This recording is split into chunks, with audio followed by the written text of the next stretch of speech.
segunda série, tudo bem com vocês? Sejam todos bem-vindos à nossa aula. Hoje nós vamos iniciar o capítulo 4, então vou pedir por gentileza que vocês abram a apostila na página 28, ok? Bem, neste capítulo nós vamos estudar a colocação pronominal, tá? Ou seja, né, nós temos três formas de colocar o pronome oblíquo nas frases, tá? Ele pode aparecer antes do verbo, no meio do verbo ou depois do verbo. Quando ele aparece antes do verbo, a gente diz que ele está proclítico, né? É um caso de próclise. Quando ele aparece no meio do verbo, né, a gente tem um caso de mesóclise. E quando ele aparece colocado depois do verbo, a gente tem um caso de ênclise, tá? E como é que eu vou saber, então, se eu devo colocar o pronome na frente do verbo, no meio do verbo ou no final, né, depois do verbo, né? Há regras para isso, ok? Então, vamos começar pela ênclise, tá? Ou seja, quando eu devo colocar obrigatoriamente o pronome depois do verbo, no início de orações, de frases. Por quê? Porque para a norma padrão não se deve começar uma frase com um pronome oblíquo, embora na oralidade nós façamos isso o tempo todo, né? Na oralidade nós fazemos isso o tempo todo, né?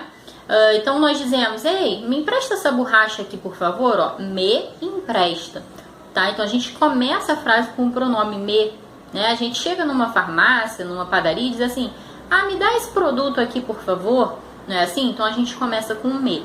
Na oralidade, ok, mas para a norma padrão não. Então em situações de formalidade nos textos escritos, vocês não devem começar a frase com o pronome oblíquo, ok? E nesse caso, então, você é obrigado a fazer a ênclise, ou seja, colocar o pronome depois do verbo. Então, o correto para a norma padrão seria dê-me essa borracha, por favor, em vez de me dê.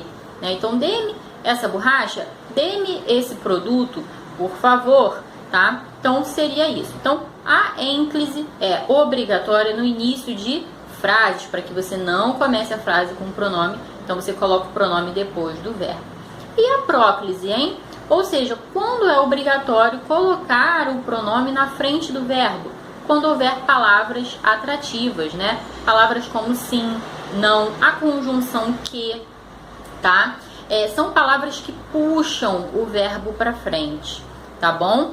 E aí, nesse caso, você é obrigado a colocar o pronome na frente do verbo. Por quê? Porque essa palavra puxa o pronome para frente. Então, se você disser, por exemplo, não diga-me essa bobagem, para a norma padrão está incorreta essa oração. Por quê? Porque tem o não. Não é um advérbio. Advérbio é palavra atrativa, né? Então, puxa o pronome para frente. Então, o certo é não me diga essas bobagens, tá? Então, a ênclise é obrigatória no início de frases, para que você não comece a frase com um pronome, tá? Então você coloca ele depois, coloca o pronome, né, depois do verbo.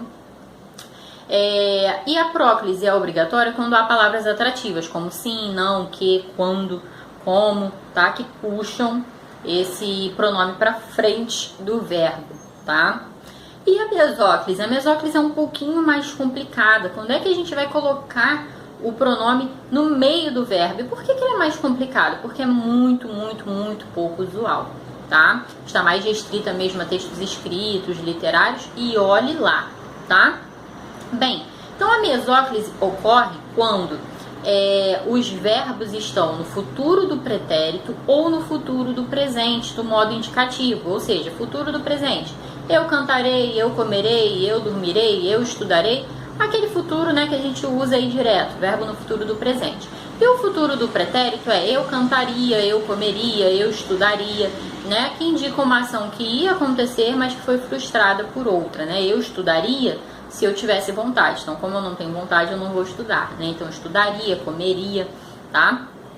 Percebam que com os verbos, então, no futuro, seja do presente ou do pretérito, a mesóclise, desculpa, é obrigatória, tá?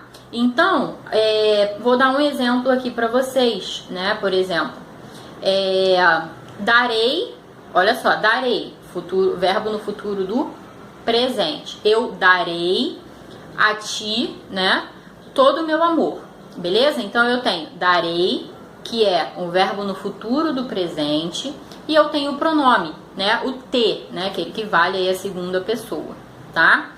Quando o verbo está no futuro do presente, o pronome tem que ficar em mesóclise, né? A gente precisa fazer mesóclise, ele tem que ficar intercalado ali no meio do verbo, tá? Então, a forma correta é dar-te-ei um presente, ok? Dar-te-ei um presente, tá? A gente pega esse pronome e coloca no meio do verbo, tá? Isso se chama mesóclise, isso ocorre apenas no futuro do presente e no futuro do pretérito. Qual é a exceção? Quando a gente tem uma palavra atrativa que vai puxar o pronome para frente, tá? Então, se a gente coloca o não na frente dessa oração, vai ser não te darei, ok? Não te darei, por quê? Porque o não puxou o T, puxou o pronome. Agora, se a gente tira esse não, né, a gente vai fazer mesóclise, dar-te-ei este presente, ok? Então é isso, gente. É um pouquinho complicado. Precisamos fazer bastante esforço, né, para compreender aqui esse conteúdo e muitos exercícios, tá bom? Então vou deixar aqui no final deste vídeo a descrição da atividade devolutiva da semana e do dever de casa, tá bom? E antes da gente concluir esse vídeo, é preciso deixar aqui uma informação importante para vocês, tá? Nós vimos as regras que obrigam a próclise, a mesóclise e a ênclise, tá? Não havendo essas regras, ou seja, não havendo palavra atrativa, não sendo no início de frase, não havendo verbos no futuro do presente ou do pretérito, né, a escolha é do falante, se você quer colocar o pronome na frente do verbo ou depois do verbo, tá? Se você quer fazer próclise ou se você quer fazer ênclise, ok? Então é isso. Dito isso, vamos finalizar aqui a nossa videoaula e descrição da atividade devolutiva do dever de casa da semana ao final do vídeo. Um beijo e até a próxima aula. Tchau!